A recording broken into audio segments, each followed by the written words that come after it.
بيت الخلافة قام يا خلاني، صرح مهيب ثابت الأركان، حصن حصين لا يضام نزيله، فاسعوا بعزم صادق الوجدان. بسم الله الرحمن الرحيم. أعزائي المشاهدين، السلام عليكم ورحمة الله وبركاته. أهلا بكم في نقل لأنشطة أمير المؤمنين حضرة ميرزا مسرور أحمد الخليفة الخامس للمسيح الموعود أيده الله تعالى بنصر عزيز. ويشرفنا أن نقدم لكم أبرز ما جاء في لقاءين عقدهما حضرته نصره الله مع وفدين من خدام الأحمدية، الأول من هولندا والثاني من الولايات المتحدة الأمريكية. ونبدأ بلقاء يوم الأحد، حيث التقى حضرة أمير المؤمنين أيده الله تعالى بنصر عزيز بأعضاء من مجلس خدام الأحمدية من هولندا. يوم الأحد 16 من نوفمبر الجاري تشرفت مجموعة من مجلس خدام الأحمدية من هولندا بلقاء حضرة الخليفة الخامس أيده الله تعالى بنصره العزيز، وقد أتيحت لهم جميعا فرصة التعريف بأنفسهم وتقديم آخر مستجدات أقسامهم، وطلبوا توجيهات حضرة أمير المؤمنين، وقد تلقى سكرتير الأمن توجيهات تتعلق بقسمه. کہ جو جماعتی پراپرٹی ہیں ان کی سیکیورٹی کا خیال رکھنا، آج کل کے حالات میں نمازوں کے وقت سیکیورٹی کا خیال رکھنا، جلسوں پہ اجتماعوں پہ سیکیورٹی کا خیال رکھنا اور عمومی طور پر نظر رکھنا ارد گرد، یہ ساری چیزیں آپ لوگوں کا کام ہے. وہ تو اتفاق ہو جی. اچھا کتنے اتفاق ہیں؟ تو لاسٹ اپڈیٹ کے مطابق 198 ہے. نئے فون شامل نہیں ہوئے کوئی؟ جی حضور اس پہ بھی کام ہو رہا ہے. اچھا جی جی کیا کام ہو رہا ہے؟ حضور لوگوں کو تحریک کر رہے ہیں کہ بچے زیادہ پیدا کریں. حدیث میں آیا نا کہ مسلمان وہ ہیں جو اپنی تعداد بڑھاتے ہیں زیادہ. عام صلی اللہ نے پسند فرمایا ہے زیادہ اولاد کو. آج کل یہاں فیملی پلاننگ میں اولاد ہی نہیں پیدا ہوتی. میرا نام نداء الظفر ہے اور مجھے بطور محتمم تربیت کام کرنے کا موقع مل رہا ہے. اچھا ماشاء اللہ. کیا تربیت کرتے ہیں؟ نمازوں کی پابندی.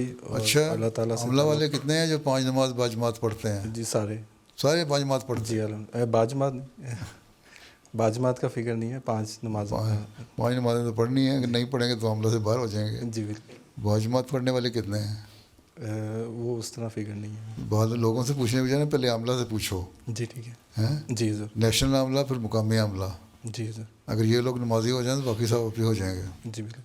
ٹھیک ہے. جی حضور آج کل ہم دیکھ رہے ہیں کہ کچھ خدام نیکلیس، بریسلیٹ اور چینز پہننے لگے ہیں اور دنیا کو دیکھ کر یہ رجحان بڑھتا جا رہا ہے. یہ زیورات پہننا ہے، یہ چیزیں یہ تو فیشن ہے بلا وجہ کے. اگر محترم تربیت جو ہے وہ صحیح ہے اور آپ کا سیکرٹری تربیت جماعت کا صحیح ہے اور لجنہ میں تربیت والے صحیح ہیں اور انصار میں تربیت والے صحیح ہیں، تو اس قسم کی فیشن کی والی عادتیں نہیں پڑیں گی. کتنے لوگ ہیں پہلے یہ دیکھیں نا. ٹھیک ہے. ان کو بچوں کو بتائیں کہ اللہ تعالیٰ نے جو سجاوٹیں ہیں نا اس طرح کی، ان کو غلط کہا ہے. انگوٹھی پہن لیتے ہیں علیہ السلام کی، ٹھیک ہے. بعض لوگ کہتے ہیں جی ہم نے علیہ السلام کا بریسلیٹ بنایا ہوا ہے، لیکن بہتر یہی ہے کہ سجاوٹوں کے بجائے مرد کو مرد بن کے رہنا چاہیے. ٹھیک ہے. اور اسی سے پھر دوسری عادتیں پڑتی ہیں. وہاں ٹیٹوئنگ وغیرہ کا بھی رواج بہت زیادہ ہے ہالینڈ میں. اسی طرح پھر عادتیں پڑتی ہیں، پھر وہ ٹیٹوئنگ کا شروع ہو جاتی ہے، پھر وہ اپنے بازو چھلانے لگ جاتے ہیں، کبھی مختلف جسم کے حصوں میں کھدوانے لگ جاتے ہیں، ٹیٹو کروانے لگ جاتے ہیں. تو ان کو تربیت کی ضرورت ہے.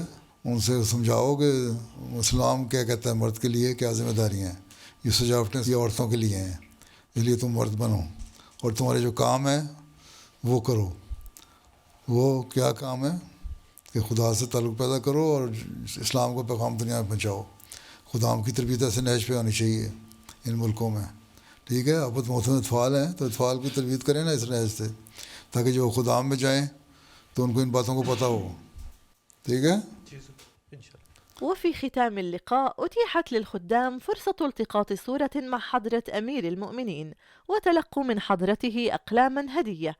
ويوم الاثنين تشرف عدد من خدام الأحمدية من ولاية ماريلاند بالولايات المتحدة الأمريكية بلقاء أمير المؤمنين. سافر الخدام إلى بريطانيا خصيصا للصلاة خلف حضرة أمير المؤمنين. وقد تشرفوا بلقاء حضرته في إسلام أباد، وأتيحت لهم جميعا فرصة تقديم أنفسهم، ثم قاموا بطرح الأسئلة حول مجموعة من القضايا الدينية والمعاصرة التي تؤثر على الشباب. آج کل کے دور میں احمدی نوجوان ہر طرف دنیاوی دلچسپیاں اور ظاہری چمک دھمک سے گھرے ہوئے ہیں.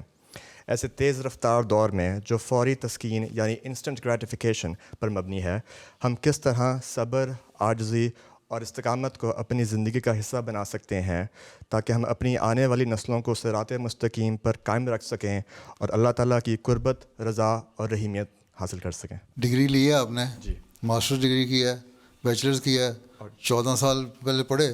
جی. تو وہاں کیوں نہیں ہم نے کہا پرائمری اسکول میں گریجویشن کر لوں پہلے سال؟ تو اس طرح سمجھاؤ نا لوگوں کو کہ لیڈر پہ چڑھنا ہو نا، فائنل اسٹیپ پہ نہیں چل جاتے، آپ کو ہر ایک اسٹیپ پہ چڑھنا پڑتا ہے. نہیں تو اگر آپ چھلانگ مار کے چڑھنے کی کوشش کرو تو نیچے جا پڑو گے. اسی طرح روحانیت کا مقام ہے. جب آپ اوپر چڑھنے کی کوشش کرو گے، ایک دم کہو گے میں 2 نمازیں پڑھ لی آج ولی اللہ بن جاؤں، تو اس طرح نہیں بنتے. اللہ تعالیٰ نے تو قرآن شریف میں کہا ہے کہ تم جہاد کرو میرے راستے میں، تو کوشش کرو، جہاد کرو، یو اسٹرائیو ہارڈ، دین میں تمہیں کامیابی دوں گا. اس لیے ان کو سمجھانا چاہیے کہ مذہب جو ہے نا اس کو بھی اس یارڈ سٹک سے ناپو کہ ہم نے جس طرح کوشش کرتے ہیں دنیاوی معاملوں میں، اسی طرح دین کے معاملے میں کرنی ہے. ٹھیک ہے. اور اللہ تعالیٰ ایک دن میں نہیں مل جاتا. اللہ تعالیٰ کہتا ہے جہاد کرو میرے راستے میں. اور جہاد کیا ہے؟ اللہ تعالیٰ نے قرآن شریف میں فرمایا کہ پہلے میری باتیں مانو، پھر میں تمہاری بات سنوں گا. تو اللہ کی بات کیا ہے؟ اللہ کی عبادت کرو. کیا آپ لوگ سارے 5 وقت نماز پڑھتے ہیں؟ اچھی طرح نماز پڑھتے ہیں؟ حضرت صلی اللہ علیہ وسلم مسجد میں بیٹھے ہوئے تھے، اپنے گروپ کے ساتھ باتیں ہو رہی تھیں. ایک صحابی آئے، انہوں نے نماز نہیں پڑھی تھی، کرنے میں کھڑے ہو کے نماز پڑھی انہوں نے.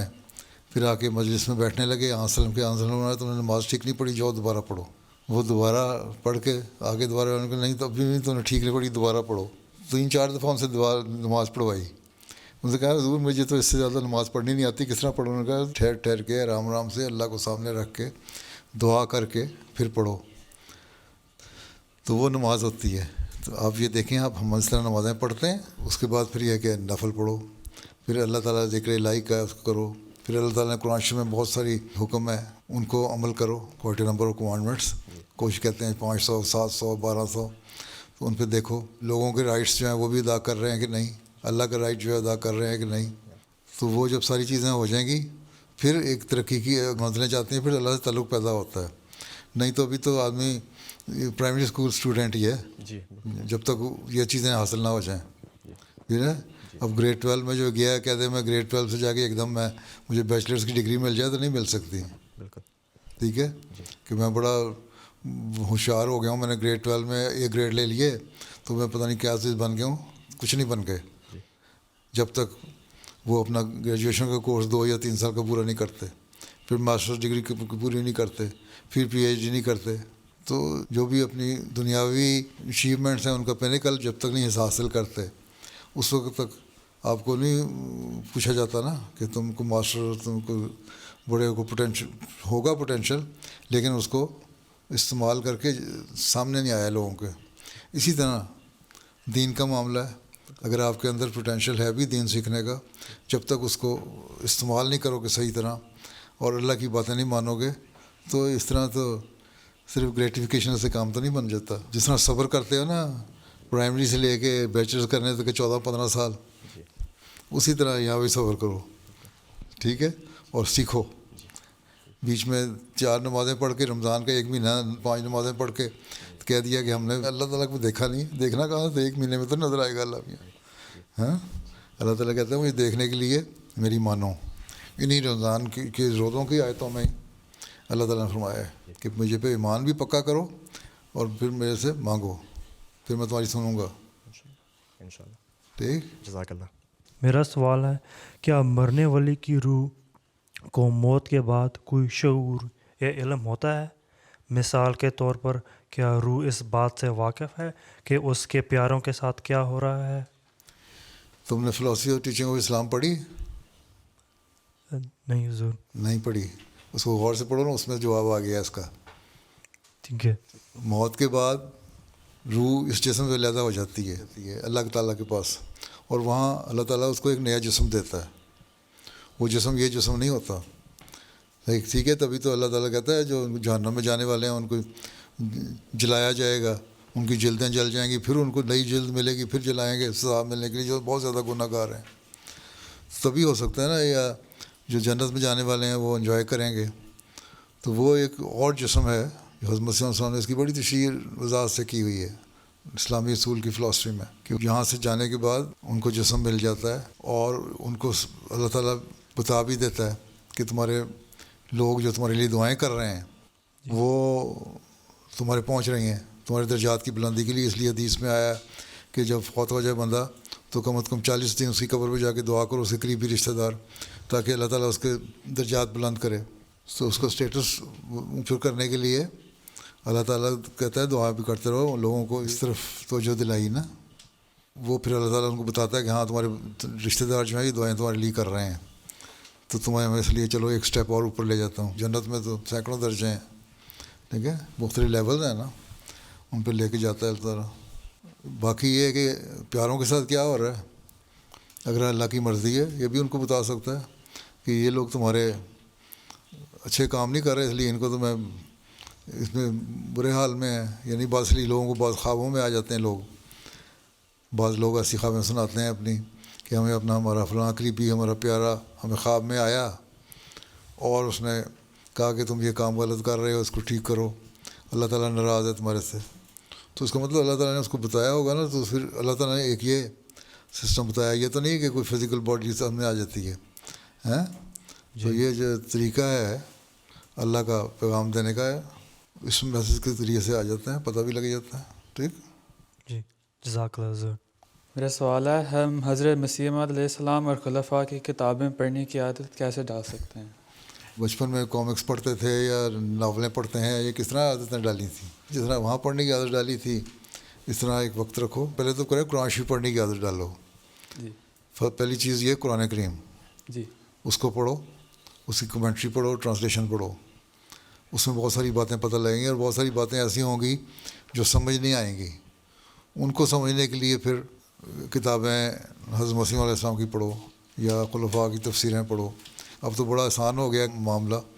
الاسلام پہ ساری قرآن کریم ہے نا، ویب سائٹ پہ جاؤ تو وہاں قرآن کی جو اپلیکیشن ہے وہ کھولو، اس پہ آیت آ جائے گی کوئی یا کوئی صورت آ جائے گی، اس کو دوبارہ کلک کرو تو اس کے کارنر پہ آ جائے گا تفسیر، کومنٹری.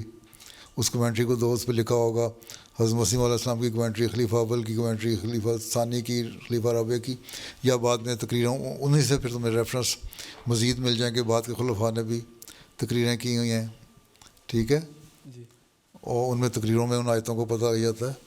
تو جب پڑھو گے تمہیں تو کتابیں پڑھنے کا شوق پیدا ہو. جب وہ کومنٹری پڑھو گے، ان کومنٹریز میں ہی کتابوں کے ریفرنسز ہیں، تو اس میں تمہارا انٹرسٹ ڈیولپ ہوگا. دوسرے یہ ہے کہ بعض دفعہ تم ساری کتاب نہیں پڑھ سکتے. اب اردو والوں کے لیے تو ریفرنس مختلف ٹاپکس کے اوپر دے کے مرزا غلام احمد قادیانی علیہ السلام اپنی تحریروں کی روح سے ایک کتاب ہے، ٹھیک ہے. لیکن انگلش والوں کے لیے بھی ایسنس آف اسلام 5 والیوم میں یا 6 والیوم میں اب کتاب آ گئی ہے، ٹھیک ہے. اس میں ڈفرینٹ ٹاپکس جو ہے نا حضرت مسیح علیہ السلام کے کتابوں کے ریفرنسز ان ٹاپکس پہ دیے ہوئے ہیں. وہ جب تم انڈیکس کھولو گے، اپنے انٹرسٹ کا ٹاپک نکالو گے تو پڑھنا شروع کرو گے، تو اس میں ریفرنس لکھا ہوگا کہ یہ جو ریفرنس ہے، یہ جو پیسج لیا ہوا ہے، یہ فلاں بک سے لیا ہوا ہے. پھر تمہیں شوق پیدا ہوگا کہ اس کتاب کو پڑھو. تو اس طرح انٹرسٹ ڈیولپ ہوتا ہے. یہ تو خود کوشش کرنی پڑے گی. اب کہانیوں کی کتابیں کہ تم سارا دن انٹرنیٹ پہ بیٹھے رہو اور سیل فون کو نہ چھوڑو اور اس قسم کی کتابیں پڑھ رہے ہو، یا دوسری کتابیں ناولیں پڑھتے رہو، کنڈل پہ جا کے کھولو اور اس پہ ناولیں پڑھنے شروع کر دو. تو کھول کے کتابیں شروع کر دو پڑھنی. کنڈل پہ کتابیں بھی آئی ہوئی ہیں. انٹرنیٹ اور اے آئی کے دور میں ہم اپنے آپ کو کیسے غلط معلومات اور مس انفارمیشن سے کیسے محفوظ رکھ سکتے ہیں؟ اللہ تعالیٰ نے آپ کو دماغ دیا ہوا ہے نا، ماشاء اللہ. آپ جانتے ہیں نا کہ یہ چیز غلط ہے، یہ صحیح ہے، یہ صحیح ہے، یہ غلط ہے. جب آپ دیکھ رہے ہوتے ہیں تو خود جج کریں ہر چیز کو. اللہ تعالیٰ نے تو قرآن شریف میں پہلے ہی فرما دیا ہے. شیطان نے کہا تھا کہ میں انسانوں کو بھڑکاؤں گا. اللہ تعالیٰ نے آدم کو پیدا کیا, اس کو بتایا تھا کہ یہ چیزیں صحیح ہیں, یہ غلط ہیں. شیطان بڑے طریقے سے آیا, جیسا آج کل کا AI دور ہے, یا کوئی اور مختلف قسم کی اٹریکشنز دی جاتی ہیں, کوئی انسینٹیوز دیے جاتے ہیں, اس کے آدمی اس کی طرف چلا جاتا ہے. تو شیطان نے کہا تھا میں اس طرح کی باتیں کروں گا تو یہ میرے پیچھے چلیں گے, اور صحیح بات نہیں. اور اس نے آدم کو بھی بھڑکا دیا کہ دیکھو تمہیں اللہ تعالیٰ نے کیوں کہا ہے کہ یہ کام نہ کرو, اس لیے کہ تم جنت میں رہ جاؤ گے. وہ غلطی ہو گئی آدم سے, اس نے وہ کام کر لیا. اللہ تعالیٰ نے کہا اچھا اب تم زمین میں جا کے رہو. مطلب یہ تھا پہلے بھی آدم زمین پہ ہی تھا, ایک آسمان پہ نہیں تھا, لیکن یہ تھا کہ اب تمہارے پاس دنیا کے لوگوں میں رہ کے تمہارے پاس چوائس ہوں گے, اچھے کام کرنے کے بھی, برے کام کرنے کے لیے. اور اگر تم شیطان کی باتوں میں آؤ گے, برے کام کرو گے, تو تمہیں سزا ملے گی. اور اچھے کام جو میں نبیوں کے ذریعے سے, فرشتوں کے ذریعے سے تمہیں حکم بھیجتا رہوں گا, وہ کرو گے تو تمہیں ریوارڈ ملے گا. تو AI ہو یا کوئی چیز ہو, AI میں بہت سارے کام اچھے بھی ہو رہے ہیں. بعض لوگ ترجمے کرنے کے لیے کر لیتے ہیں. آپ لوگ مثلا انگلش کو اردو میں لینے کے لیے, اردو کو انگلش میں کرنے کے لیے AI استعمال کر لیتے ہیں, آپ کو فائدہ ہو جاتا ہے نا اس کا. اور بہت ساری انفارمیشن چھپی ہیں دنیا میں, ان کو آپ لے سکتے ہیں, اس سے معلومات لے سکتے ہیں. اور انفارمیشن آپ کی ہے, اب تو دنیا میں ہر چیز سامنے آ گئی ہوئی ہے. انٹرنیٹ پہ بہت ساری اپلیکیشن ہیں, انسائکلوپیڈیا آ گئی, ویکیپیڈیا آ گئی, فلاں چیز آ گئی, فلاں آ گئی. تو ان میں دیکھ کے آپ انفارمیشن لے سکتے ہیں, اور پھر جج کریں خود ہی کہ کون سی اچھی ہے, کون سی بری ہے, کون سی میرے فائدے کی ہے, کون سی نہیں فائدے کی. اللہ تعالیٰ کہتا ہے میں نے انسان کو دماغ بھی دیا ہے اور علم بھی دیا ہے. اب دماغ کو اور علم کو استعمال کرو, اور پھر اس کا بیٹر یوز کرو, وہ ہوگا تو پھر تم میرے قریب آ جاؤ گے. میرا سوال یہ ہے کہ ہم کسی مشکل میں کیسے بتا سکتے ہیں کہ یہ اللہ تعالیٰ سے طرف آزمائش آئی ہے یا سزا آئی ہے؟ دیکھیں, انسان کو مشکلات تو آتی رہتی ہیں. اگر آپ بیمار ہو گئے تو ایک نیچرل چیز ہے, انسان اچھا بھی ہوتا ہے, بیمار بھی ہوتا ہے, اس میں مشکل ہوتا ہے. بعض بیماری بہت زیادہ تکلیف دہ ہو جاتی ہے. آدمی کہتا ہے کہ اس مشکل میں پتہ نہیں کہ شاید مجھے سزا مل رہی ہے, اس میں لوگ سوچنے لگ جاتے ہیں. ایک صحابی نے وسلم کے ہاتھ پہ ہاتھ رکھا, بہت زیادہ گرم تھا, طبیعت خراب تھی. آگے آپ کو بھی بخار لگتا ہے بہت ہوا ہے. انہوں نے کہا مجھے بہت شدید بخار ہے, اور مجھے تم لوگوں سے زیادہ تکلیف ہوتی ہے بیماریوں کی. بخار بھی مجھے آتے ہیں اور بہت ساری چیزیں آتی ہیں, لیکن مجھے اللہ تعالیٰ نے برداشت بھی دی ہوئی ہے. میں اللہ کا شکر پھر بھی ادا کرتا ہوں, اور اس یہی کہتا ہوں, دعا مانگتا ہوں کہ اللہ تعالیٰ اس بیماری کو دور کرے, اور میں کسی قسم کی ناشکری نہ ہو کبھی. ٹھیک, تو اللہ تعالیٰ کہتا ہے کہ تمہاری جو مشکلات آتی ہیں تو ان پہ شکر گزاری کرو. اور اللہ تعالیٰ نے تو قرآن شریف میں فرمایا کہ تمہیں میں مختلف قسم کی مصیبتوں سے, بھوک سے, پیاس سے, تکلیفوں سے, بیماریوں سے, ان سے آزماؤں گا. ٹھیک ہے, اور جو صبر کرنے والے لوگ ہیں وہ ان باتوں پہ جب ان کو ٹرائل آتے ہیں تو انا للہ و انا الیہ راجعون پڑھتے ہیں. تو تم اگر یہ پڑھو, بعض دفعہ ٹرائل بڑے لمبے ہو جاتے ہیں.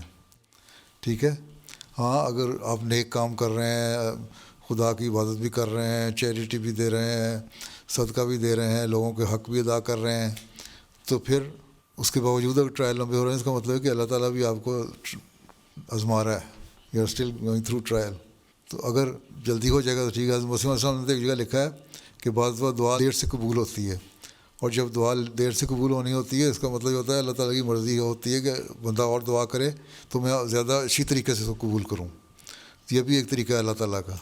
بعض ٹرائل لمبے ہو جاتے ہیں تاکہ زیادہ دعا ہو, پچھلے سارے گناہ معاف ہو جائیں. اگر برا کام کر رہے ہیں آپ, نہ نمازیں پڑھ رہے ہیں, لوگوں کے حقوق ادا نہیں کر رہے, اور بے شادہ گناہوں میں مبتلا ہو, اور پھر مشکل میں جاتے ہیں, تو وہ اس کے لیے اگر ٹرائل آتا ہے تو وہ ٹرائل نہیں ہے, وہ سزا ہے.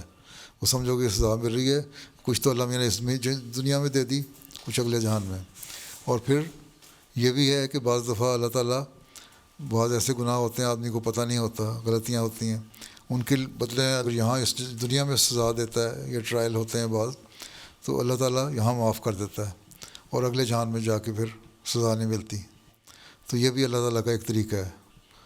تو اس لیے ہر حالت میں اللہ کا شکر ادا کر کو اسے مانگتے رہو, اور اسے کہو یہ ٹرائل جو ذرا میرے سے زیادہ نہ ہو. تو اللہ تعالیٰ نے یہی دعا سکھائی ہے کہ یہی دعا کرتے رہو کہ مجھ سے اتنا لمبا ٹرائل میں ڈال کہ میں اس کو برداشت نہ کر سکوں, یا ایسی مشکلوں میں مجھے نہ ڈال جو پہلے لوگوں کو نہیں. تو صبح فجر کی نماز بھی میں نے جو صورت پہلی رکعت میں پڑھی تھی اس کی جو آخری آیت ہے وہ یہی ہے نا، معافی مانگنے کی اللہ تعالیٰ سے کہ ہمارا مواخذہ نہ کر، ہمیں ہمارے جو ٹرائل میں سے گزار زیادہ لمبا نہ گزار ہیں، اور ہمیں رحم کر. ٹھیک ہے، یہی دعا پڑھتے ہیں نا. تو وہ اس لیے میں بار بار پڑھتا ہوں یہ بات صورتیں اور آیتیں کہ آدمی کو یاد ہو جائیں. تو آپ لوگ بھی یاد کریں تو آپ کو پتہ لگ جائے گا اس کے کیا میسج ہے اس کے اندر. اس پہ ٹرائل سے گزر جاؤ گے آرام سے.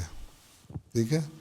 اور چھوٹی موٹی باتوں کو بڑے بڑے ٹرائل جگہ ہوا استعمال کر لینا تو ایسی بات نہیں. چھوٹے موٹی مشکلیں تو آتی ہیں، انسان دنیا میں رہتا ہے تو ان ٹرائل سے گزرنا ہوتا ہے.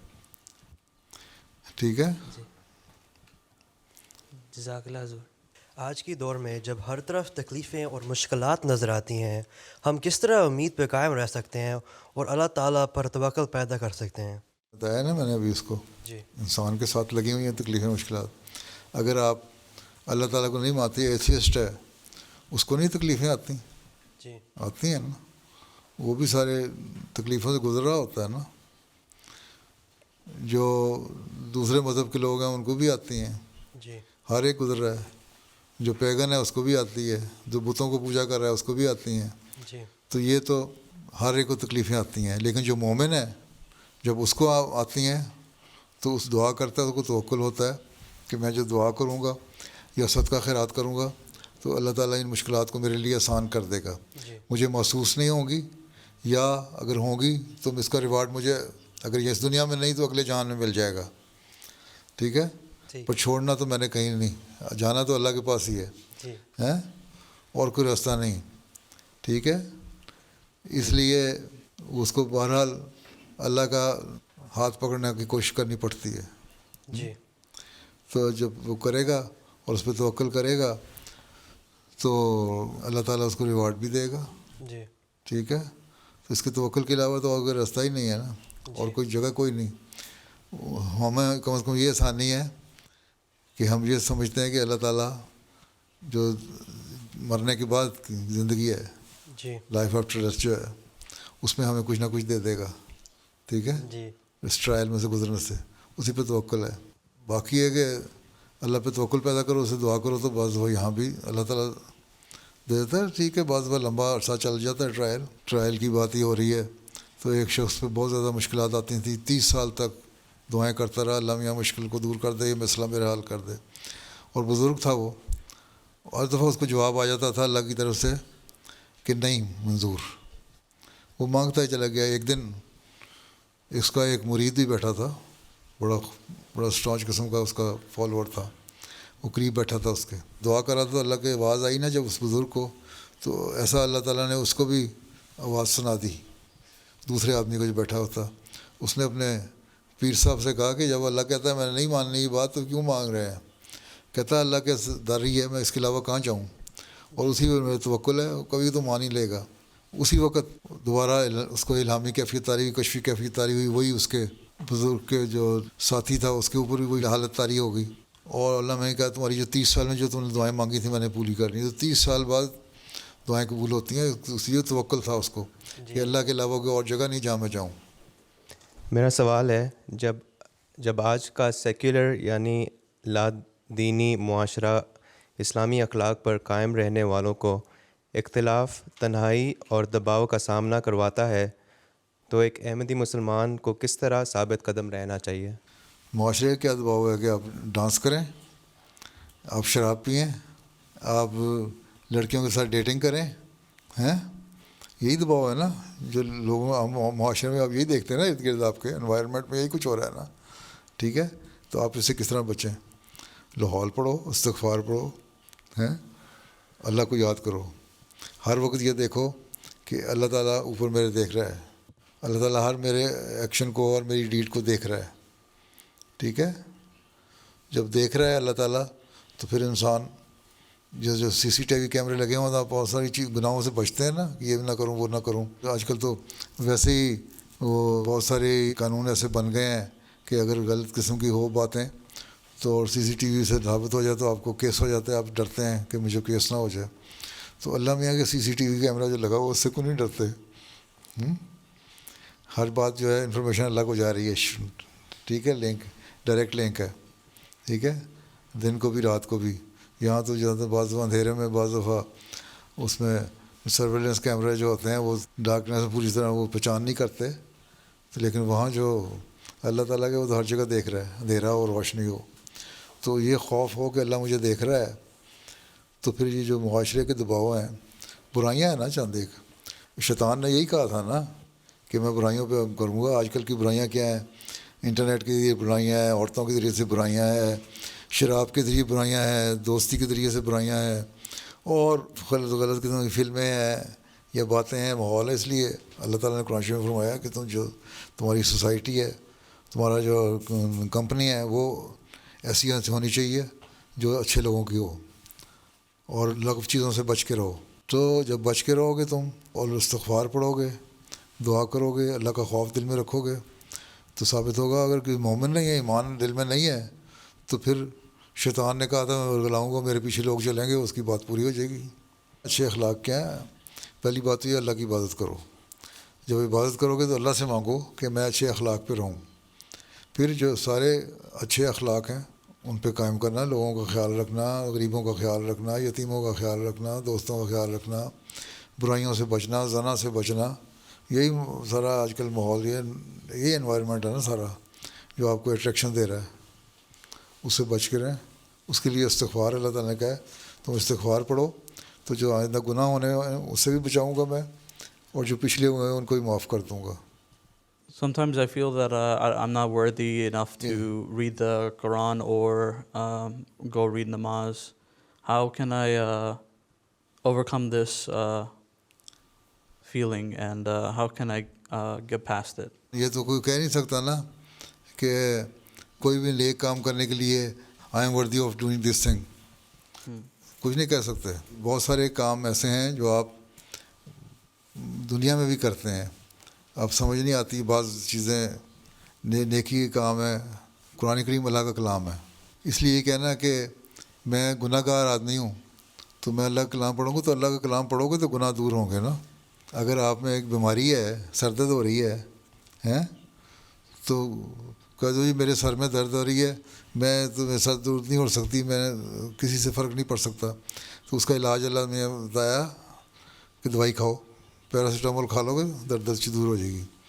تو اسی لیے اگر کوئی گناہ کی بات ہے, اور اگر آپ نے آپ کو ورتی سمجھتے ہو اس کے لیے کہ قرآن شریف تو بڑا پاک کلام ہے اور میں گناہ گار ہوں, میں اس پاک چیزوں کس طرح ہاتھ لگاؤں, ٹھیک ہے, یہی خیال آتا ہے نا.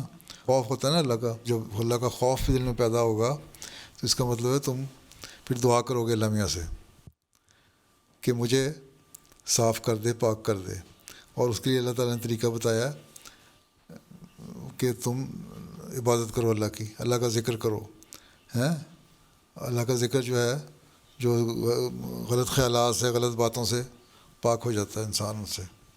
ٹھیک ہے, جب پڑھو گے, ایک نیک کام کرو گے ہی نہیں تو تم اس کے صاف کس طرح ہو گے. اب کہہ دو جی یہ میتھمیٹکس جو ہے بڑے مشکل سوال ہے, میں اس کو سمجھ نہیں سکتا, لیکن تمہارے سبجیکٹ میں اسکول میں ہے, یہ پڑھنا ہے تم نے. اب اس کے لیے ٹیچر سے ہیلپ لو گے, خود محنت کرو گے تو سمجھ آ جائے گی نا. تمہارے اندر تو کوئی ایسی صلاحیت نہیں نا سیکھ لو, لیکن اس کی اسٹرگل کرنی پڑے گی نا سیکھنے کے لیے. اسی طرح اللہ تعالیٰ کے کلام پڑھنے کے لیے, نیکی کے کام کرنے کے لیے, یا کوئی بھی نیک کام کرنے کے لیے کوشش کرنی پڑتی ہے. اس لیے اللہ تعالیٰ نے قرآن کریم میں فرمایا ہے کہ تم جہاد کرو. پہلے بھی میں نے بتایا تھا کہ کوشش کرو. جب تم اچھی طرح کوشش کرو گے, محنت کرو گے, تو پھر اللہ تعالیٰ آسانیاں پیدا کر دے گا تمہارے لیے, اور تم اس کو سمجھنے لگ جاؤ گے, اور پھر اس کے نیکیوں پہ عمل کرنے لگ جاؤ. یہ خیال جب پیدا ہو جائے کہ میں گناہ گار ہوں, تو اس پہ استغفار نیچرل اس کا بھی یہی ہوتا ہے نا کہ اس کا کس طرح اس کو میں اوور کم کر سکتا ہوں. یہی تمہارا سوال ہے نا. تو اس کے کم کرنے کے لیے استغفار ہے. ٹھیک, پہلے اس کو بتایا تھا میں نے. استغفار پڑھو اور کوشش کرو کہ پڑھو, اور پھر اس کا صرف قرآن شریف تلاوت نہ کرو, مطلب پڑھو. اس میں دیکھ لو مختلف ٹاپکس دیے ہوتے ہیں, انڈیکس بھی بنا ہوتا ہے آج کل تو ہمارے قرآن شریف میں. اس میں دیکھو تمہیں کون سا ٹاپک اچھا لگتا ہے جو تمہاری اصلاح کرے. ٹھیک ہے, جو سیلف ریفرمیشن کے لیے بھی قرآن شریف کی آیتیں تلاش کرو. اور وہ اسی وقت ہوگا جو تم دیکھو غور کرو گے اس پہ. ٹھیک ہے. نمازیں, دعائیں, استغفار, یہ چیزیں ہیں. اس کے لیے کوشش کرو گے تو ٹھیک ہو جاؤ گے. نہیں کوشش کرو گے تو صرف یہ کہہ دینا آئی فیل انورتھی آف ڈوئنگ دس تھنگ, تو یہ تو کوئی جواب نہیں ہے. ٹھیک ہے. پھر تو آپ پرائمری اسکول بھی پاس نہیں کر سکتے اگر کہتے ہیں کہ میں تو اس قابل نہیں کہ میں پڑھ سکوں, تو نہ آپ کو جغرافی سمجھ آئے گی, نہ بیولوجی سائنس سمجھ آئے گی, نہ میتھمیٹکس سمجھ آئے گا. گریڈ 12 میں جاؤ گے تو نہ بیولوجی اور کیمسٹری فزکس پڑھ رہے ہیں تو کچھ بھی سمجھ نہیں آئے گی.